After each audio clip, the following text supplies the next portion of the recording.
ఈరోజు ఆలూ కర్రీ అయితే చేశానండి. ఎలా చేశానో చూడండి. ముందుగా ఆలూనైతే ఉడకబెట్టుకున్నాను, పక్కన పెట్టుకున్నాను. తర్వాత పోపు కోసం ఆనియన్స్, పచ్చిమిర్చి, టమాటోస్ అండ్ కరివేపాకు కూడా చేసుకున్నాను. ముందుగా స్టవ్ పెట్టుకొని దాంట్లోకి ఆనియన్స్ తర్వాత పచ్చిమిర్చి, కరివేపాకు వేసుకొని కలుపుకోండి. దాని తర్వాత కొంచెం అల్లం, పసుపు కూడా యాడ్ చేసుకోండి. ఒక 2 మినిట్స్ తర్వాత దాంట్లోకి టమాటా ముక్కలు కూడా వేసుకొని ఒక 5 మినిట్స్ కుక్ చేసుకోండి. దాని తర్వాత ఏదైతే కట్ చేసుకున్న ఆలు ముక్కలు ఉంటాయో ఉడకబెట్టినవి దాంట్లో వేసుకోండి. అలా వేసుకున్న ఒక 5 మినిట్స్ కుక్ అయ్యాక మనకు కావాల్సిన క్వాంటిటీ వాటర్ కలుపుకోండి గ్రేవీ కోసం.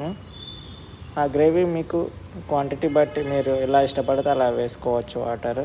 దాని తర్వాత దాంట్లో మసాలాలు లైక్ కొత్తిమీర పౌడర్ అలా వేసుకొని కొత్తిమీర వేసుకొని దించేసుకోవడమే అండి. టేస్ట్ బాగుంటుంది. నచ్చితే మీరు ట్రై చేయండి. నాకైతే చాలా బాగా నచ్చింది.